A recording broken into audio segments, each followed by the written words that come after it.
דף קמ"ב עמוד ב' על המשנה. האבן שעל פי החבית מטה על צידה והיא נופלת. Cette Mishnah va également traiter du sujet du muktzeh. Une pierre, par excellence, c'est muktzeh, mais hamat gufo. Ça veut dire que une pierre généralement n'a aucune utilité et donc elle est automatiquement interdite au déplacement. Elle est exclue du champ d'action d'un homme pendant Shabbat. Ha'even, maintenant, incidemment, on retrouve une pierre sur un tonneau de vin. Moi, je veux boire du vin. Et sur mon tonneau, sur le couvercle, il y a une pierre. Comment je fais? Ha'even she'al pi havit mata al tzida vehi nofelet. La solution est la suivante. Il faut juste pencher le tonneau et la pierre tombera. Donc je traduis littéralement. Ha'even she'al pi havit. S'il y a une pierre sur le tonneau, mata al tzida, il la penche sur son côté, vehi nofelet, et elle tombe. Maintenant, ça peut se compliquer. Haïta ben haviot. Si le tonneau en question se retrouvait dans une cave à vin, donc il y a plusieurs tonneaux, si je penche le tonneau pour faire tomber la pierre va tomber sur un autre tonneau et va casser. Je n'ai aucun intérêt à casser mes autres tonneaux. Alors comment je vais prendre du vin? Dans ce cas-là, voici la solution. Magbiya ou mata al tzida veinofelet. Alors il va la soulever, la prendre, il va l'amener ailleurs, dans un endroit, dans un espace où il n'y a aucun risque, aucun danger, et là-bas on va pencher le tonneau, la habit, et la pierre tombera. En tout cas, à aucun moment on a autorisé de prendre la pierre avec sa main.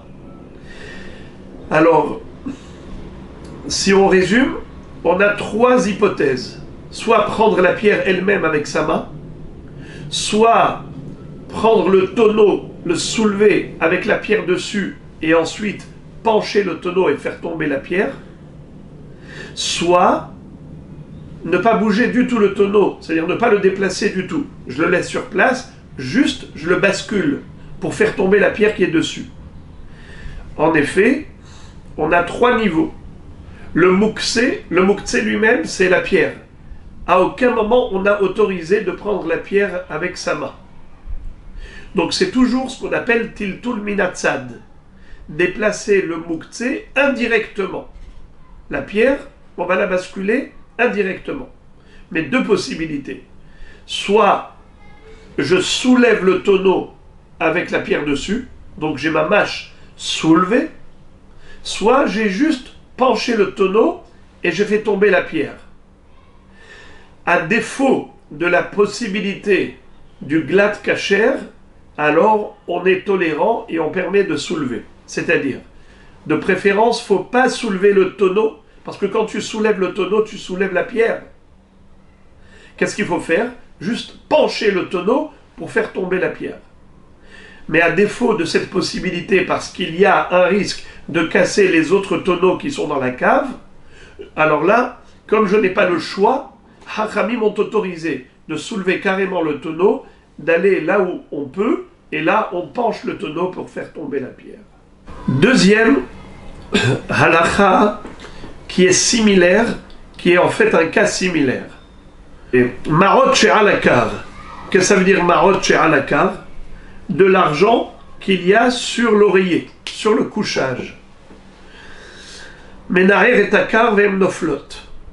Eh bien, il fait basculer l'argent en penchant l'oreiller ou le matelas.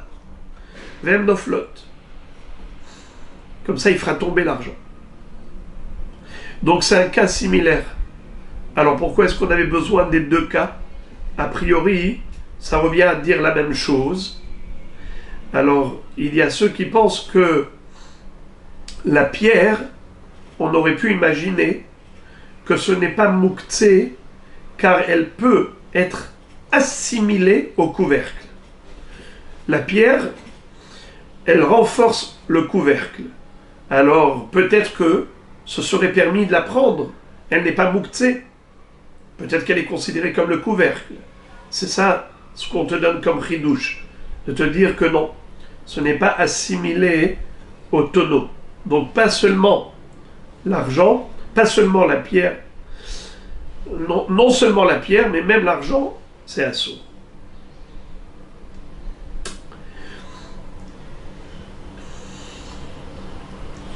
Alors, on va dire comme ça. Alors, dans ce cas-là, pourquoi on n'a pas donné que le deuxième exemple et qu'Al-Bahromer le premier? La réponse, c'est que d'un côté, on interdit, d'un autre côté, on permet. On n'a pas qu'interdit. On a certes interdit de prendre l'argent ou la pierre avec sa main, mais on a autorisé de pencher le tonneau ou de pencher l'oreiller pour faire glisser la pierre ou le tonneau. Alors, quel est le chidouche? Le chidouche, il est d'interdire et d'autoriser. J'interdis même la pierre, parce que la pierre, j'aurais pu croire que je peux la prendre directement avec mes propres mains, parce qu'elle est peut-être assimilée au couvercle, donc elle n'est pas mouktsé. Kamash Marlan, qu'elle est mouktsé, assourd de la prendre directement. On ne l'assimile pas au couvercle. Et d'autre part, au niveau de l'autorisation, on autorise de pencher pour faire tomber pas seulement la pierre, mais même l'argent, qui est évidemment un corps étranger. Donc, on interdit même la pierre et on autorise de faire glisser même l'argent. Donc, vous avez compris qu'il y a un chidouche dans les deux sens. Tout cela, c'était pour expliquer quelle était la nécessité de nous donner deux exemples similaires. On aurait pu nous donner un seul exemple, ça aurait été amplement suffisant. Deuxième partie de la Mishnah, eh bien, n'a rien à voir avec la première. Car au début, on parlait de mouktsé, et maintenant, on va parler d'un autre issour, le issour de nettoyer un vêtement, mais ça n'a rien à voir avec mouktsé. C'est juste un issour de Shabbat. Haïta alav lishleshet, mekaneha besmartut. Quelqu'un qui avait une saleté sur son vêtement. Il a le droit de l'essuyer avec un chiffon sec. Mais pas mettre de l'eau. Car de l'eau dans le vêtement pour le nettoyer, ça équivaut à la mélacha de Melaben, qui est une mélacha interdite par la Torah. Par contre, Haïta shel or, si la saleté se trouvait sur du cuir, notnin aleha maim ad shetichle. Là, on a le droit carrément de verser de l'eau pour enlever cette saleté. Mais on n'a pas le droit de frotter. Je m'explique. C'est Rashi qui donne cette explication, qui dit que il existe deux sortes de cuir. Il y a le cuir rigide et il y a le cuir mou, comme des vestes de cuir. Si c'est du rigide, alors on ne peut pas le frotter, on peut juste verser de l'eau, il n'y a pas de restriction. Par contre, si c'est un cuir mou, comme le cuir d'une veste, alors on a le droit de verser de l'eau, car on ne dit pas pour le cuir comme on dit pour le tissu. Pour le tissu, on dit sheriato zohi kibuso. Le trempage du tissu dans l'eau équivaut au lavage. Et le lavage est interdit Shabbat. Tandis que le beged or, un vêtement de cuir, puisqu'il est mou, alors d'une part, juste verser de l'eau dessus, ça ne s'appelle pas le laver. Par contre, si on frotte les deux extrémités de la veste de cuir pour essuyer la tache, pour nettoyer la saleté, donc je mets de l'eau et en plus je frotte, dans ce cas-là, oui, c'est du kibouss. Le kibouss existe dans l'absolu, mais pas juste avec de l'eau. C'est la raison pour laquelle on a autorisé de laver une veste de cuir qui était entachée d'une saleté en versant de l'eau jusqu'à faire disparaître la saleté, mais en aucun cas frotter les deux parties de la veste pour bien nettoyer. Je répète, je traduis littéralement. Haïta alab lishleshet. S'il y avait sur un tissu, sur un vêtement, une saleté. Rashi traduit lishleshet. Shum dabar mius. Toute chose écœurante. Kegon rok otsoa. Comme du roc, un crachat ou d'atsoa. Alors, on n'a pas le droit de laver à l'eau, mais on peut nettoyer la saleté avec un chiffon sec. Rashi de dire bismartout veloiten aleha maim, mais surtout ne pas verser de l'eau sur le vêtement. Destam kar shel begedhu, en général un oreiller c'est fait en tissu, ou beged shriato bamaim ou kibusso. Or le vêtement, le tremper tout simplement égale le laver. Donc ça s'appelle laver. Tandis que haïta shel or, si l'oreiller était en cuir ou le matelas, dans ce cas-là, notnin aleha maim ad shetichle. On peut verser de l'eau jusqu'à faire disparaître la tache, la saleté. Rashi de dire noten aleha maim ad shetichle ou mihu kibus mamash lo. Mais tu n'as pas le droit de frotter, de nettoyer vraiment. Puisqu'en général, les karim uksatot, c'est quelque chose de mou, shayach les memar beu kibus, ba'orot, ba'orot rakin. Oui, la notion de lavage existe à propos du cuir également, s'il est mou, ou mihu. Néanmoins, shriatan lozeu kibusan.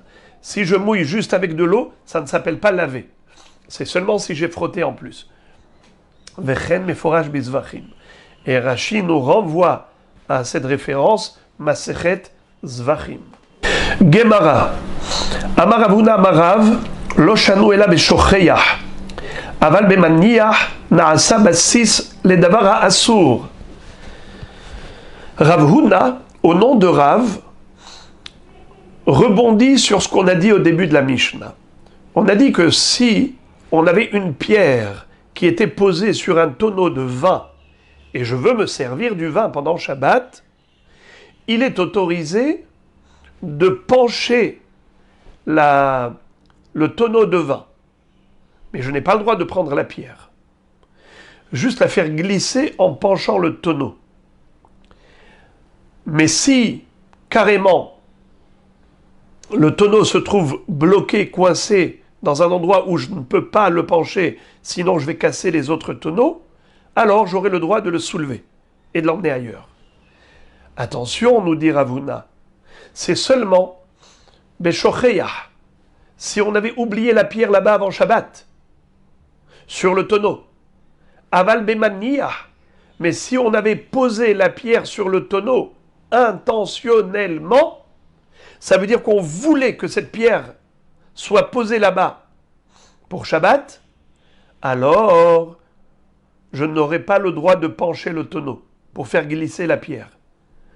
Aval bemaniyah naasa bassis le davar ha'asur.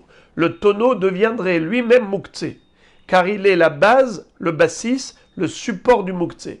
Et tout support de muktzeh devient lui-même muktzeh.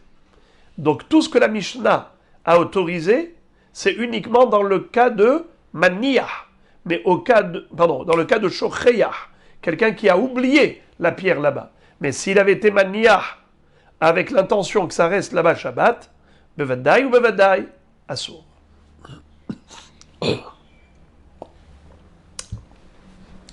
Encore, par rapport à ce qu'a dit la Mishnah, Haïta ben Haviyot magbia mata al tzida. On avait dit que si le tonneau était au milieu d'autres tonneaux et qu'on ne pouvait pas se permettre de faire glisser la pierre, parce que ça va casser les autres tonneaux, on pourrait, à la limite, soulever le tonneau avec la pierre dessus et aller faire glisser la pierre ailleurs. La Gemara demande, Mantana, de kol echadika isura vehetera, behetera tarhinan, beisura lo tarhinan. Qui est l'auteur de notre Mishnah, qui consiste à dire que lorsqu'on a le choix entre deux, entre prendre la pierre elle-même qui est mouktsé, ou soulever le tonneau avec la pierre dessus, alors il vaut mieux soulever le tonneau plutôt que de soulever la pierre. On a le héter, c'est le tonneau. On a le issour, c'est la pierre. Issura vehetera. Behetera tarhinan. Beissura lo tarhinan. On soulève ce qui est permis, on ne soulève pas ce qui est interdit. Qui est l'auteur de cette Mishnah? Amar Abba bar bar Hana. Amar Rabbi Yochanan. Rabban Shimon ben Gamliel. Alors, Rabba bar bar Hana va dire au nom de Rabbi Yochanan que l'auteur de cette Mishnah, c'est Rashbag, Rabban Shimon ben Gamliel. Où est-ce qu'on retrouve son enseignement? Dans ma Sechet Betza. Dit Nan, comme il a enseigné dans une Mishnah. Haborer kitnit beyom tov, celui qui pendant Yom Tov va trier des féculents. C'est-à-dire que, à l'époque où on achetait les féculents en vrac, et il fallait trier, retirer les petits cailloux, les saletés qui étaient mélangés à ces légumineuses. Haborer kitnit beyom tov. Pendant Yom Tov, j'ai le droit de manger, donc j'ai le droit de trier pour manger. Alors comment est-ce qu'on va trier? Est-ce qu'on va retirer le bon du mauvais ou le mauvais du bon? Bet Shammai omrim borer ochel ve ochel. Bet Shammai disent, c'est comme Shabbat. Tu prends le bon et tu laisses le mauvais. Car prendre le mauvais et laisser le bon, c'est la melacha de borer. Prendre le bon et laisser le mauvais, ça s'appelle manger. Tu prends ce que tu as besoin. Alors pour Bet Shammai, on ne permet pas d'être borer psolet mitoch ochel.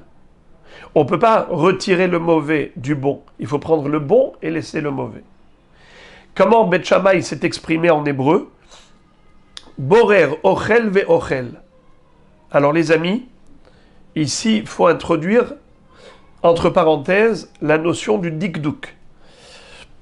Que veut dire borer ochel ve ochel? Alors, il y a ochel avec ségol et il y a ochel avec tséré. Ochel avec ségol, 3 points, c'est ma'achal, c'est l'aliment. Zeha ochel, c'est l'aliment. Ochel, c'est le verbe manger, l'action de manger. Ani ochel, ochel. Je mange le manger, je mange la nourriture. Borer ochel ve ochel, ça veut dire il trie en prenant le bon, l'aliment qu'il va manger, et il mangera. Mais Bet Hillel sont plus tolérants. Ou Bet Hillel ombrim, borer kedarko, beheko betamhouy. C'est-à-dire, cet homme a le droit d'être borer comme il a envie. Borer kedarko. Il veut prendre le bon du mauvais, il veut prendre le mauvais du bon, tout va bien. Il fait ce qu'il veut. Même le mauvais du bon, c'est possible. Mais attention, pas avec une passoire, un filtre, un tamis, non. Juste, béchinouille. Comment béchinouille? Par exemple, dans une assiette. Il met dans une kehara, dans un plat, tac, tac, tac, tac. Il secoue, il remue. Ce qui est léger va descendre vers le bas. Ce qui est plus lourd va aller vers le haut. Ou le contraire, ça dépend du mouvement. En tout cas, cet homme-là va pouvoir être borer béchinouille. Ou becheko. Becheko, c'est-à-dire avec son vêtement. Il peut étendre son vêtement et il secoue. Et c'est comme ça que le tri va se faire. Amar Rabban Shimon Betania. Pour compléter l'opinion de Bet Hillel, Rabban Shimon ben Gamliel va dire en leur nom. Ba medevarim amurim she'aochel meroubeh ala psolet. Aval psolet meroubeh ala ochel. Divrei hakol borer ochel. Rabban Shimon ben Gamliel nous dit qu'on a mal compris l'opinion de Beth Hillel. Nous avions cru que Beth Hillel est permissif en disant Yom Tov, vas-y, lâche-toi, tu fais ce que tu veux. Tu veux être borer, ochel mitor psolet, tu le peux. Psolet mitor ochel, tu le peux. Pas du tout. C'est pas ce que voulait dire Beth Hillel. Beth Hillel voulait dire qu'il faut toujours rechercher à se fatiguer le moins possible pendant Yom Tov. Si cette action va faire appel à un effort supplémentaire, alors non, il ne faut pas le faire. Choisis toujours ce qui est le plus facile à faire. Exemple, quand on a beaucoup de déchets et peu de bons, de quelque chose qui est exploitable, qu'est-ce qui est plus facile à retirer? Évidemment, la minorité, c'est plus facile à la retirer de la majorité. Plutôt que d'aller retirer la majorité, c'est beaucoup plus de travail. Alors Beth Hillel te disent, pendant Yom Tov, le tri, il faut le faire dans le sens de la réduction de l'effort. Si tu as plus de ochel et peu de psolète, retire la psolète. Si tu as beaucoup de psolète et peu de ochel, retire le ochel. Comme ça, tu travailleras le moins possible. Je relis.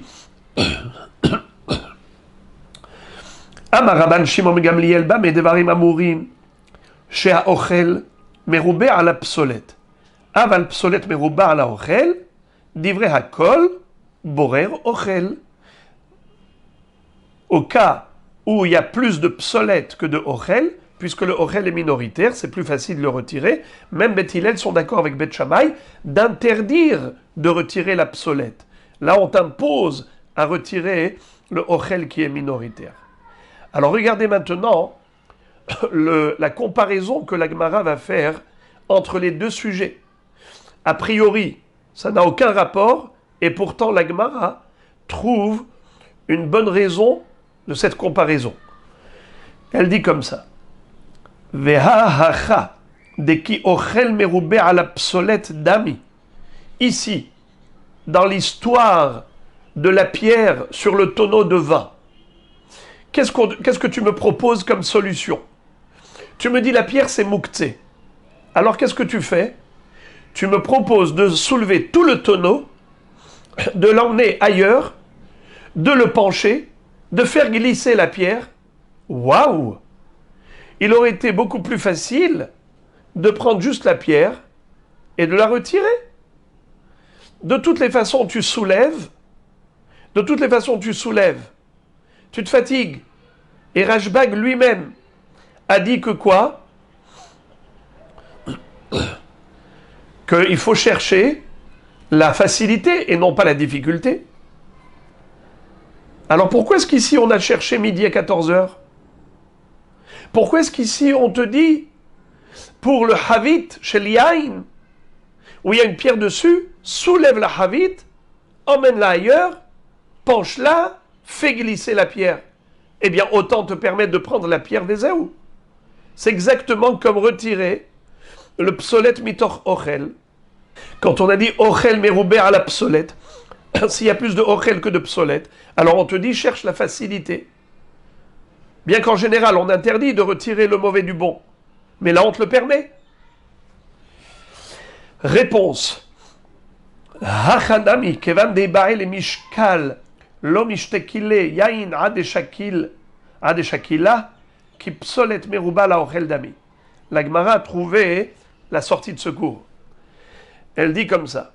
Elle dit, de toutes les façons, cet homme, tôt ou tard, il sera amené à soulever le tonneau tout entier pour se servir du vin qui est en bas, en dessous c'est-à-dire au fond du tonneau. Quand je veux verser, lorsque je veux verser ce qu'il y a en bas, ce qui se retrouve au fond du tonneau, je suis obligé de soulever entièrement et de verser. Regardez l'exemple que je vous donne. Là, par exemple, ici j'ai de l'eau. J'en ai beaucoup. Quand j'en ai beaucoup, je n'ai pas besoin de soulever tout le tonneau. Il est suffisant juste que je le penche et voilà que j'ai pu obtenir l'eau qui est dedans, le vin qui est dedans. Mais si il me reste très peu, regardez, j'ai un tout petit peu, le peu que j'ai, eh bien en penchant, ça coule pas. Si je veux que ça coule, je suis obligé de tout soulever et de faire couler. Alors la Gemara dit, puisque pour vider le tonneau, il est obligé de toutes les façons de le soulever, alors, soulever pour soulever, autant le soulever depuis le début, avec la pierre qui se trouve au-dessus, il l'emmène ailleurs, il fait glisser la pierre, et tout va bien. Comme ça, il n'aura pas déplacé le mouktsé directement. Alors, je relis ça dans les mots.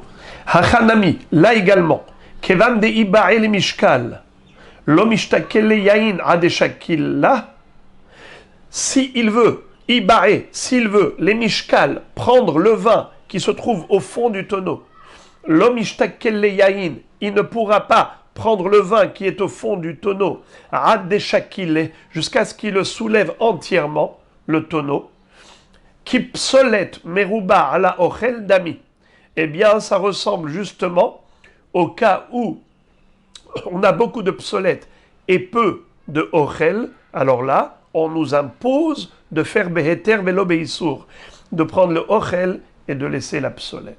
Et là aussi, on nous impose de soulever le tonneau entièrement et d'aller faire glisser la pierre, mais pas de prendre la pierre, même si c'est plus facile. La Gemara maintenant va citer une baraïta qui corrobore et soutient la thèse de la Mishnah. Haïta ben achaviyot magbiyah umata al tzida venofelet. Tanya Rabbi Yossi omer. Haïta achavit munachat baotzar, או שהיו כלי זכוכית מונחים תחתיה, מגביה למקום אחר ומטה על צידה, והיא נופלת ונוטל המנה מה שצריך לו, ומחזירה למקומה. C'est-à-dire, ce qu'on a vu dans la Mishnah succinctement, on le retrouve dans la Braïta plus détaillé. Puisque la Braïta, qu'est-ce qu'elle nous dit? Elle nous dit au nom de Rabbi Yossi que si le tonneau se trouvait dans une cave à vin, donc forcément entouré d'autres tonneaux, et donc on ne peut pas se permettre de faire glisser la pierre sur d'autres tonneaux de peur de les casser, ou bien s'il y avait par exemple des kelisrouchit, ayuk lesrouchit munachim tartea, à côté du tonneau, j'ai des kelisrouchit, donc il y a un grand risque que si je fais basculer la pierre, je casse mes assiettes et mes verres en cristal, alors évidemment dans ce cas, on te permet de soulever le tonneau tout entier avec la pierre, et tu iras ailleurs, et tu la feras glisser. Et ensuite, tu vas pouvoir te servir du vin et remettre ensuite ton tonneau à sa place. Maot Shea la cave. Nous avions vu dans la Mishnah deux exemples du support du mouktsé. Et en cas de besoin, on a le droit de faire glisser le mouktsé pour pouvoir utiliser l'objet qui était en dessous de ce mouktsé. Exemple, tonneau avec une pierre dessus, j'ai un tonneau de vin, alors j'ai le droit de faire glisser la pierre pour utiliser le tonneau de vin, ou bien, si j'ai un oreiller avec de l'argent dessus, j'ai le droit de pencher l'oreiller pour faire glisser l'argent au sol et utiliser le quart. Amarabichi amarashi amarav, lo shanu ela beshocheyach, aval bemaniach, naasa bassis, les davara assour, exactement comme on avait vu avant au nom de Rav Huna, Beshem Rav, maintenant c'est Rav Ria Barashi au nom de Rav, donc deux élèves qui disent exactement la même chose au nom de leur maître. Qui dit quoi?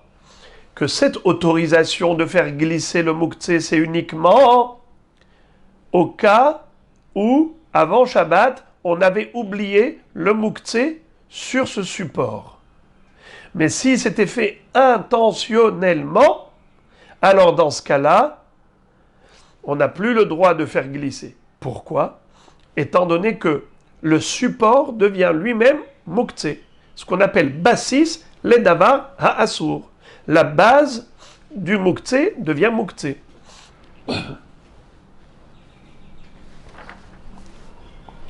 Amar Rabba bar Hana, Amar Rabbi Yochanan, lo shanu ela letzorech gufo, אבל לצורך מקומו מטלטלו ועודן עליו.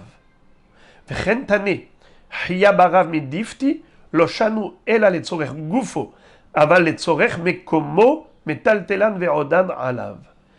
C'est-à-dire,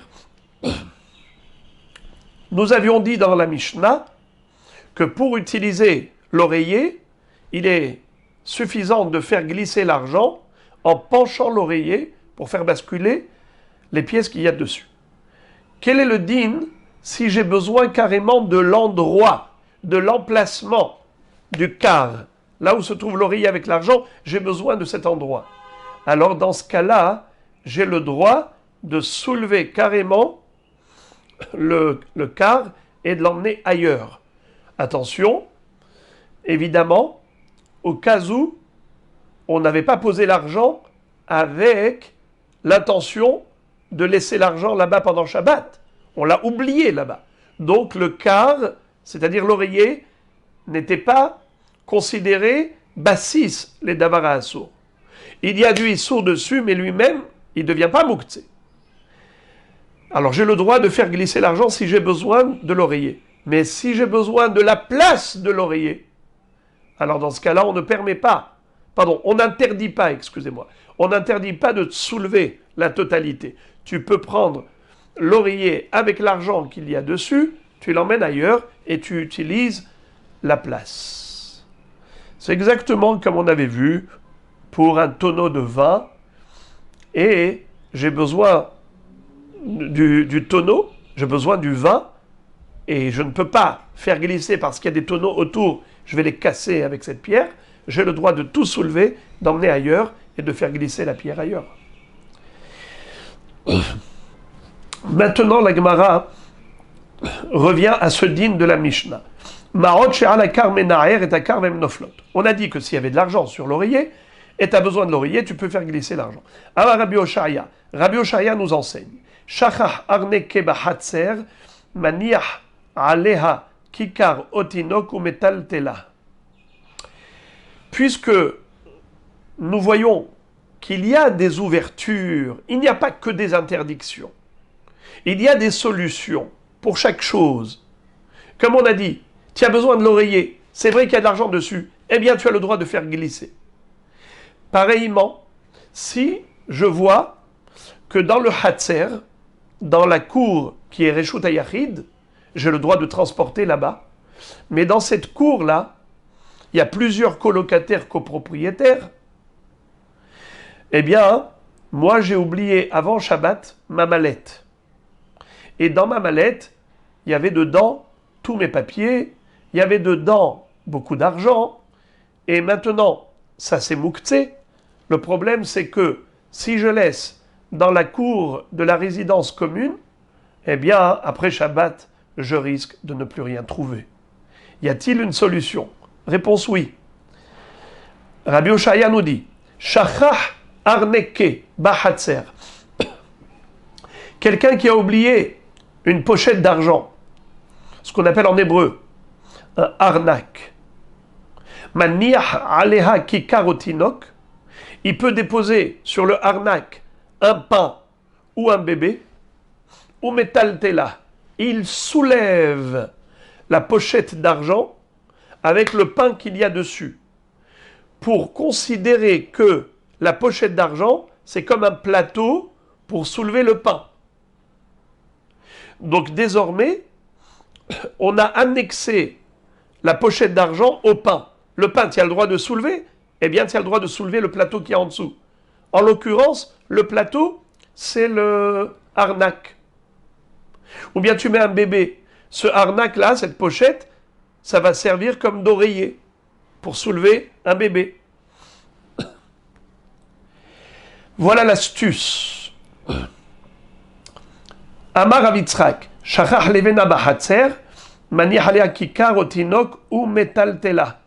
C'est pas obligé que ce soit un arnak, une pochette d'argent qui coûte très cher, même si c'est quelque chose qui coûte pas cher. Par exemple, une brique. Une brique, c'est mouktsé. Mais cette brique-là, j'en ai besoin, moi. Je l'ai oublié avant Shabbat dans le Hatzer. Comment est-ce que je pourrais la faire entrer à la maison? Pareil, Rav Yitzhak te donne le même conseil. Prends du pain, pose sur la brique et tu soulèves la brique avec le pain dessus. Ou un bébé. Amar Rabbi Yehuda bar Shila Amar Asi. פעם אחת שכחו דיסקיה מלאמעות בסרטיה, ובאו ושאלו את רבי יוחנן, ואמר להם, הניחו עליה כיכר או תינוק וטלטלוה. Un jour, on a raconté à Rabbi Yochanan qu'on a oublié dans la rue, dans le Reshut Harabim, un sac plein d'argent, ce qu'on appelle diskia. Diskia, c'est un sac de cuir. Mais les Amaot, Besratia, Sratia c'est l'autoroute, c'est la voie publique. Et maintenant, on n'a pas envie de perdre cet argent. On a deux problèmes. Problème des Horaïta, problème des Rabbanan. Problème des Horaïta, c'est qu'on n'a pas le droit de transporter un objet dans le domaine public au-delà de 4 coudées. Uno. Secondo, on a un problème de Mouktsé. La diskia, pleine d'argent, c'est Mouktsé. On a posé la question à Rabbi Yochanan, qu'est-ce qu'on peut faire pour éviter cette perte d'argent?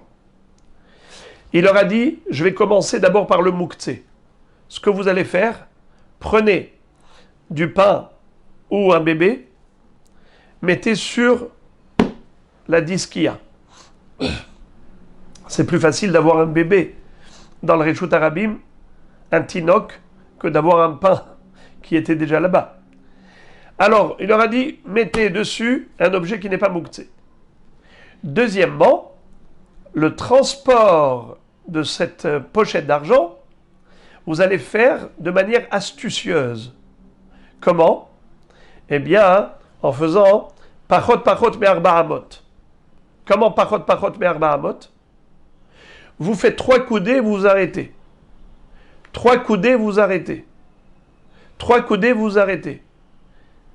C'est comme on va retrouver Be'ezrat Hashem, lorsqu'on va arriver à la fin de Masechet Shabbat, dans le 24e chapitre, qui s'appelle Misheh Shir, quelqu'un qui avant Shabbat est arrivé avec sa mallette, pleine d'argent, il n'a pas eu le temps de rentrer chez lui, et voilà que Shabbat arrive, alors on lui donne plusieurs options, et on donne des possibilités. Si c'est possible comme ça, par exemple, s'il y a un goy avec lui, il donne au goy. S'il ne peut pas, s'ils sont 2 personnes, l'un donne à l'autre, chacun fait moins de 4 coudées, et il s'arrête, et ainsi de suite. Sinon, s'il est tout seul, il n'y a personne avec lui, il n'y a pas de hamor avec lui pour poser sur le hamor au moment où le hamor est en marche, eh bien, dernière possibilité, c'est de ne pas s'arrêter, de marcher, parce que puisque tu t'es rendu compte, tu étais en état de marche, à l'entrée du Shabbat, tu étais en état de marche, donc tu ne fais pas Akira. C'était déjà à court avant Shabbat. Alors ne t'arrête pas, simplement tu fais moins de 3 coudées. Moins de 3 coudées. Moins de 3 coudées. Excusez-moi. Si tu étais en état de marche, alors tu penses sur le hamor. Ce que j'ai dit, c'est pas exact. Si tu étais dans une situation de munah, alors tu fais moins de 3 coudées, tu t'arrêtes. Tu fais 3 coudées, tu t'arrêtes. 3 coudées, tu t'arrêtes. Juste, tu fais pas arba amot, pas 4 coudées d'entrée. Eh bien, c'est ce qu'ils vont faire ces gens-là. Je vous lis Rashi. Deuxième des grandes lignes de Rashi. Hanihu alea kikarotinok delishtere le taltela gabayou. Pour retirer le problème du mouktsé, mettez sur l'argent du pain ou un bébé. Toch arba amot vetaltelua pachot me arba amot. Et vous allez déplacer la pochette d'argent avec le bébé dessus à moins de 4 coudées à chaque fois. Shel bnei Adam. Deuxième astuce incroyable, c'est que on va appeler plusieurs personnes, par exemple une 50aine de personnes, on leur dit, s'il vous plaît, créez ici un espace de Reshut HaYahid. D'accord? Vous faites ici un beau carré, et on prend l'objet à l'intérieur de ce carré. C'est qui les murs? Eh bien les hommes. les hommes, parfois, ils sont durs comme des murs. Ça veut dire qu'on va pouvoir fabriquer des mechitzot humaines. Et c'est comme ça qu'on déplace l'objet, et comme ça, on fait de manière à ce que on a la possibilité de déplacer tout le Reshut Harabim. Et on continue. Amar Morzutra, Hilcheta Kecholane Shmateta Beshocheach. C'est-à-dire que tout ce qu'on vient de dire maintenant, c'est uniquement dans le cas où la personne a oublié avant Shabbat ces objets importants. Mais lorsque elle n'a pas pris les mesures nécessaires intentionnellement, ça veut dire qu'elle dit je m'en fiche, au début de Shabbat, je laisse la pochette d'argent ou la levena dans le Hatzer, je laisse le diskia dans le Reshut Harabim. Tout cela, c'est assour. On ne donne pas de solution. Il n'y a pas de solution à celui qui est mézid, uniquement à celui qui est shogeg, shocheach. Rav Ashi Amar afilu shachach namilo velo amru kikar otinok el alemet bilvad. Rav Ashi dit, ça n'existe pas. Toutes ces permissions-là, c'est de l'entourloupe, mapitom. Tu ne peux pas contourner la loi. C'est mouktsé. Tu n'as pas le droit de prendre la pochette d'argent. Tant pis pour toi. Ah, on a trouvé pourtant la notion de kikar otinok, de poser un bébé ou un pain sur quelque chose qui est mouktsé et de transporter ainsi la chose. En fait, dans quoi tu as trouvé ça? La seule autorisation qu'on a trouvée par rapport à cette astuce, c'est les met bilvad, que pour un défunt. Quelqu'un qui est décédé pendant Shabbat et qui se retrouve exposé au soleil, il y a un risque de putréfaction, il y a un problème de dignité humaine, on a le droit de déplacer le mort pour le mettre à l'ombre, pour pas qu'il soit exposé, eh bien, en mettant dessus soit un pain, soit un tinok, et ainsi, même si le mort lui-même est mouktsé, on pourra le déplacer. Mais pas pour sauver de l'argent ou autre. Sauver de l'argent, reste à côté tout le Shabbat. Ou bien, par exemple, tu peux pousser avec ton pied. Parot, merba amot, tu pousses avec ton pied, c'est pas mouktsé. Mais tu pourras pas faire plus que... Ça veut dire, tu fais moins de 4 coudées et tu pousses encore. Moins de coudées et tu pousses encore. Alors, récapitulons. Marloket, est-ce que Hachamim ont autorisé de déplacer un objet mouktsé en posant dessus un objet qui n'est pas mouktsé? D'après certains, oui, pour éviter une perte d'argent. D'après d'autres, non. La seule autorisation, c'était par rapport à un mort. On continue. Abaye, manah, kappa, akipé. C'est un joli jeu de mots. Qu'est-ce que ça veut dire? Il posait kappa sur des kippés. Nous avons des bottes de céréales. Les bottes de céréales, ce n'est pas utilisable pendant Shabbat. C'est omarim de tevoua. C'est du mouktsé. Alors, si on a envie de les déplacer, les faire rentrer à la maison, par exemple, on n'a pas envie qu'ils se fassent voler, ou on n'a pas envie qu'ils prennent l'eau, la pluie. Alors, qu'est-ce qu'il faisait Abaye? Il prenait un kaf, une louche, une cuillère, il posait sur ses kippés. Kippés, ce sont les bottes, et il posait dessus une louche. Et il soulevait la botte parce que la louche était dessus. Comme si la botte, c'était le porte-couvert, le porte-cuillère. Rava manar sakina abariona ou metaltela. Rava prenait bariona. C'est quoi bariona? Le petit de la colombe. C'était de la viande qui n'était pas mangeable a priori puisque c'était cru. On avait fait la shrita de la yona avant Shabbat, mais maintenant tu as juste ici de la chair qui n'est pas mangeable puisqu'elle est crue. Et lui, qu'est-ce qu'il a fait, Rava, pour pas que ça pourrisse dehors? Eh bien, il a porté. Comment? En posant dessus sakin. Il a pris un sakina, un couteau, il a posé dessus. Et donc, la bariona comme si elle était support du sakin. Amar Rav Yosef. Rav Yosef, c'était le Rav de Abaye et de Rava. Il va dire Kama harifa shma teta de dardeke. C'est-à-dire, combien c'est pointu ce qu'ont fait ces jeunes, puisque c'était ces jeunes élèves. Et il va dire, ils se croient intelligents. Comme ça dit Rashi. Kama harifé, ils se croient harifim. Svurim hem shem harifim. Je suis pas d'accord du tout avec eux. Imar de amurabanan beshocheyar. Avalechatchila mi amour. Quand est-ce que Hachamim ont autorisé? Uniquement lorsque ça a été oublié. Alors ce muktzeh, pour ne pas le perdre, pour pas qu'il y ait du hefsed mammon, alors Hachamim ont autorisé. Mais là, ici, il n'y avait aucun hefsed. Ça pouvait rester là-bas. La botte de blé, il s'agissait du cas où il n'y avait aucun problème, où le bariona, il n'y avait aucun problème, ça pouvait rester là-bas. On n'allait pas gagner grand-chose à déplacer, donc il n'y a pas de raison de permettre.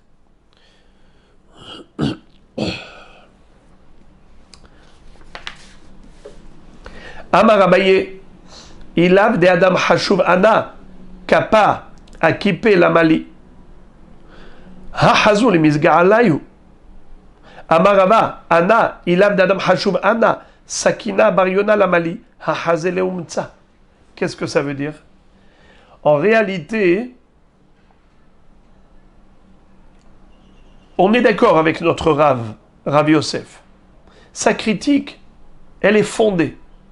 Mais, nous, on a une justification. En réalité, ce qu'on pense, nous, c'est qu'on n'a même pas besoin de mettre la cuillère ou le couteau sur la botte de blé ou sur le bariona. En réalité, pourquoi est-ce qu'on l'a fait? C'est juste parce qu'on est Adam Hashuv. Qu'est-ce que ça veut dire Adam Hashuv? On est reconnu comme des Talmidei Chachamim. Donc les gens peuvent prendre exemple sur nous. Ce qu'on va faire sera un enseignement de halakha pour autrui. Alors c'est pour ça qu'on a mis la cuillère dessus. En réalité, on n'avait pas besoin ni de cuillère ni de couteau. Pourquoi? Parce que ce n'est pas muktzeh. La chair de la volaille, elle peut se manger en carpaccio, même crue. Hazele umtsa. La botte de blé, elle peut servir de canapé, elle peut servir de pouf, de tabouret, lorsqu'on en a besoin pour s'asseoir dessus. C'est la raison pour laquelle c'était permis. On aurait pu prendre directement la botte, sans mettre de cuillère dessus. On aurait pu prendre directement bariona, sans mettre de couteau dessus. Pourquoi on l'a fait? C'est juste pour mar'it aïn. Mais Béhémet, on est d'accord avec notre Rav. Il a raison que du vrai muktzeh, on ne permettrait pas, si ce n'est qu'en cas de perte d'argent. Et maintenant, la Gemara va se focaliser sur ce qu'a dit Rava maintenant, que de la chair de volaille n'est pas muktzeh. Pourquoi? Parce que c'est hazele umtsa. C'est apte à être mangé cru en carpaccio. Tama de hazele umtsa. Halo hazele umtsa lo. Les mimra de Rava qui rabudas virale. A priori, il en découle de cet enseignement de Rava que de la viande crue n'est pas considérée cachère. Je ne peux pas le déplacer Shabbat si ce n'était pas apte à la consommation humaine. S'il n'existait pas cette hypothèse de faire des petites lamelles fines de viande et de manger de la viande crue en carpaccio, si cette possibilité n'existait pas, qu'est-ce qu'on aurait dit de cette chair, du bariona? On aurait dit que c'est muktzeh. Nachon? Ma pitom muktzeh. Pourtant, tu peux donner à manger à ton chien. Tu peux donner à manger à ton chat. Et la Vadaï, si Rava dit que c'est muktzeh, c'est qu'il pense comme Rabbi Yehuda, le Tana. Qu'est-ce que dit Rabbi Yehuda? Haraoui la Adam et no Raoui la Behema. Mouchan la Adam et no Mouchan la Klavim. Par exemple, de la viande crue qui est destinée à être mangée par un homme, eh bien pendant Shabbat, c'est mouktsé. Imaginons que ce n'était pas mangeable pour un homme. Venez, on va prendre un autre exemple. Je vais vous donner un autre exemple. Du blé cru. Du blé cru. D'accord? Qui n'est pas mangeable. Du blé sec qui n'est pas mangeable. Est-ce que c'est mouktsé Shabbat, oui ou non? Réponse oui. C'est mouktsé. Pourquoi c'est mouktsé? Parce que ce n'est pas mangeable pour un homme. D'accord, mais c'est mangeable pour les oiseaux. Je peux donner à manger aux oiseaux. Pourquoi tu me dis que c'est mouktsé? Réponse, étant donné que c'est réservé à l'être humain ne va pas brader son blé pour le donner à manger à des oiseaux. Haval, zéro les kesef. Ça coûte cher. Il peut en faire du pain pour lui. Rabbi Yehuda dit, ce qui est mouchan la adam et qui est mouktsé, tu peux pas dire qu'il n'est pas mouktsé parce qu'il est raoui la klavim ou raoui la behema. Ma pitom. A priori, Rava a tranché ainsi. Preuve, c'est que le Bar Yona, il a dit, je le permets parce qu'il est apte à la consommation d'un homme. Sous-entendu que s'il n'était pas apte à la consommation de l'homme, il aurait été mouktsé, bien qu'il soit apte à un animal, au chien, au chat. Et pourquoi est-ce que ce serait mouktsé? Réponse, parce que Rava, il est possèque, comme Rabbi Yehuda. Et Rabbi Yehuda a dit que quelque chose qui est réservé à l'homme n'est pas réservé à l'animal. Et la Gemara va poser maintenant une contradiction. Une fois qu'on a compris cet axiome de base, que Rava, il est possède comme Rabbi Yehuda, que Mouchan la Adam, lo ave Mouchan la Klavim, comment se fait-il que, malgré tout, Amar Rava les Shamae, un jour Rava a dit à son Shamash, Taveli bar Avza, mets-moi retire une noix, Avaz, une noix, bar Avza, le petit de l'oie, ou Shdemere les Shunra. On parle ici évidemment de Yom Tov. C'était pendant Yom Tov. Et Yom Tov, on a le droit de faire la shrita des animaux, des oiseaux. Et donc il lui a dit, vas-y, va me faire la shrita d'une noix. Ushde me'e les shudra. Et les me'aim, les boyaux, donne-les au chat. Au chat, au chien. Ça veut dire que ce n'est pas mouktsé. Nahon. Pourtant, au début, quand on a fait la shrita de l'oie, les boyaux faisaient partie intégrante de la volaille. Cette volaille, elle était destinée à qui? À un homme. Puisqu'elle était destinée à un homme, tout ce qu'il y a dedans est considéré comme réservé à l'homme et pas à l'animal. Eh bien maintenant, comment ça se fait qu'il ait dit que pendant Yom Tov, prends les Me'aim et donne-les au chat? Mais pourtant, d'après Rabbi Yehuda, c'est mouktsé. Qui est-ce qui dit que ce n'est pas mouktsé? C'est Rabbi Shimon. Rabbi Shimon dit, Raoui la Adam, pardon, Mouchan la Adam, Have Mouchan la Klavim. Si c'était bon pour l'homme, c'est considéré comme apte à l'animal, et ce n'est pas mouktsé. Mais ça, c'est Rabbi Shimon. Or, Rava, toi, tu as été possèque comme Rabbi Yehuda. Alors, tu te contredis. Une fois, tu es possèque comme Rabbi Yehuda qui dit Mouchan la Adam, lo have Mouchan la Klavim. Et une fois, tu es possèque comme Rabbi Shimon qui dit Mouchan la Adam, have Mouchan la Klavim. Regardez, s'il vous plaît, les deux dernières lignes de la page. Je préfère les trois dernières lignes. Les umtsa. Il avait dit à propos de la volaille qu'il avait shritée, il avait dit que, bien que la viande soit crue, il est apte à être mangé cru par un humain. Les ochlo hay, beshabat, sheyesh bene adam, shedatan yafa. Il y a des gens qui sont courageux, ve ochlim basar hay, ve karoule umtsa. Et ils mangent de la viande crue en carpaccio, des fines lamelles, et ça s'appelle umtsa, manger cru. Halo hazele umtsa. Lo, mais si ce n'était pas apte à cette consommation, ça aurait été muktzé. Ve'afal gavde hazu le shunra, bien qu'on puisse donner cela à un chat. De amrinnan, mochan la adam, lo ave mochan la klavim, car nous avons une règle que ce qui est réservé à l'homme n'est pas réservé à la bête. Ke Rabbi Yehuda be Masechet Betza, comme le pense Rabbi Yehuda dans Masechet Betza. Pourtant, lui-même aurait dit à son shamash, Taveli bar Avza, rôtis-moi une noix, Beyom Tov, dit Rashi, Veshademere les shunra, et donne les boyaux, les intestins, au chat. Alma, metaltelehu mishum shunra. Donc tu vois qu'on a le droit de déplacer les boyaux qui ne sont pas maintenant aptes à l'homme, et on les déplace pour l'animal. Pourtant, au début du Yom Tov, c'était réservé à l'homme. Bien que maintenant, pendant Yom Tov, les boyaux, les intestins, ce n'est pas une consommation d'un homme pendant Yom Tov. Yom Tov, on se fait des kiffs. Yom Tov, on mange de la bonne chair, pas des boyaux, des intestins que tu vas laver, que tu vas fabriquer avec ça. C'est pas un ma'achal de Yom Tov, même si ça peut se faire en semaine. Des laves orach ara. Ce n'est pas le derech eretz. Les michla be Yom Tov. Qu'un homme mange cela pendant Yom Tov. Ou mihu me etmol, le adam avokaime.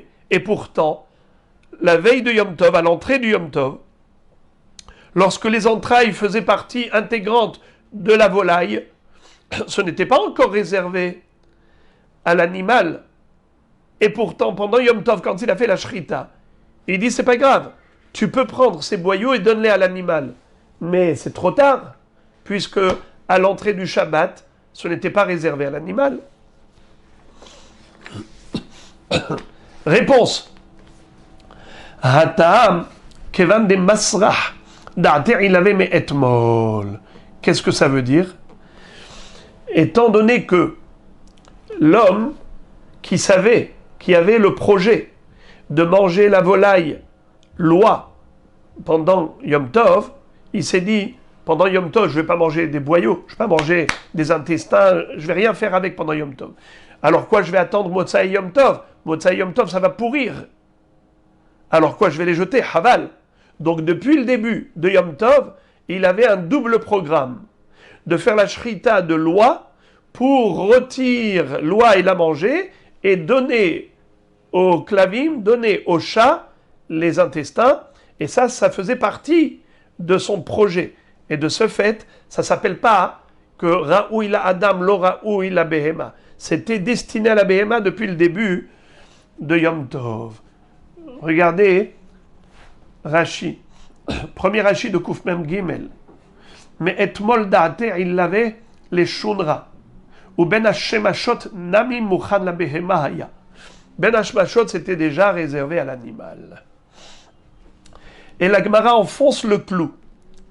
Et elle dit, Achinami mistabra de Rava ke Rabbi Yehuda svirale.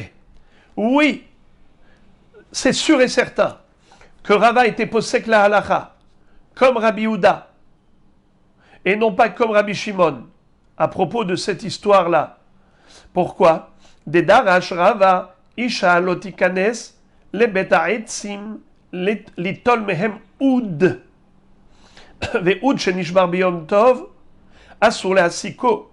Les filles שהם מסיקים בכלים ואין מסיקים בשברי כלים. Shma mina. Qu'est-ce que ça veut dire? En effet, Rava, il est posé comme Rabbi Yehuda, qui est mahmir dans les halachot de Moukhtse. Et pas comme Rabbi Shimon, qui est mekil dans les halachot de Moukhtse. Il est tolérant. Quelle est la preuve? C'est que Rava interdit de prendre un oud. Qu'est-ce que c'est qu'un oud? Oud, c'est une baguette de bois qui a été récupérée de l'entrepôt où il y avait là-bas des bois qui étaient réservés à la hassaka. Qu'est-ce que ça veut dire? Réservé à la hassaka. Le bois en général il était utilisé pour allumer la cheminée, pour allumer le fourneau. Hasaka, combustion. Mais pas pour être utilisé en tant que bâton, que baguette, pour remuer les braises. Cette baguette, pour remuer les braises, ça s'appelle oud. Alors, pendant Yom Tov, tu n'as pas le droit de rentrer dans l'entrepôt de bois pour aller récupérer une baguette de bois qui était initialement prévue pour être brûlée comme combustible et de le transformer en keli. Tu ne peux pas, pendant Yom Tov, lui changer de destination. Donc c'est muktzé. Première halakha. Deuxième halakha, ve'oud shenishbar asur le'asiko beyom tov. Qu'est-ce que ça veut dire? Et si par exemple, avant Yom Tov, j'avais pris cette baguette de bois et j'avais dit, je ne veux pas la brûler, cette baguette. Je voudrais l'utiliser comme un keli pour remuer les braises de mon barbecue pendant Yom Tov. Alors désormais, ce n'est plus muktzé, c'est un keli qui s'appelle oud. Très bien. Maintenant, quel est le din si le oud s'est cassé? Quel est le din? Oud shenishbar, asur le'asiko beyom tov. Je n'ai pas le droit pendant Yom Tov de prendre ces morceaux et de les mettre dans la cheminée, dans le fourneau. Pourquoi? Les fiches masikin bekelim, ve en masikin beshivre kelim. On a une halakha. Un keli entier en bois, j'ai le droit Yom Tov de prendre par exemple une chaise qui est faite en bois et de la jeter dans le feu pour qu'elle brûle, pour servir de combustible. Parce que je n'ai pas d'autre combustible. Imaginons, ce monsieur a décidé de faire une chose pareille, il n'y a pas de problème, car au moment où il a pris la chaise, elle n'était pas muktzé. Mais quel est le din si la chaise, elle s'est cassée pendant Yom Tov? Quelqu'un de gros s'est assis sur la chaise, pac! On a maintenant 2 morceaux de chaise en bois. Le bonhomme, il a envie de prendre ces 2 morceaux et de les jeter dans la cheminée, dans le fourneau. Permis ou interdit? Interdit. Lama, c'est muktzé. Où est le muktzé? Nolad. Au début, on avait une chaise. Maintenant, il y a un morceau de bois. Ce morceau de bois est né pendant Yom Tov. Ça s'appelle nolad, c'est muktzé. Regardez Rashi. En masekin beshivre kelim. On n'a pas le droit d'allumer avec des shivre kelim, des débris de kelim, shenishberu hayom, qui se sont cassés aujourd'hui, des avulehu nolad, car ils ont un statut de nolad. Shmamina, de kerabiudas virale de itle muktzé. Sous-entendu que Rava, en effet, a tranché la halakha à propos de muktzé comme Rabbi Yehuda et pas comme Rabbi Shimon qui est tolérant, plutôt comme Rabbi Yehuda qui est strict.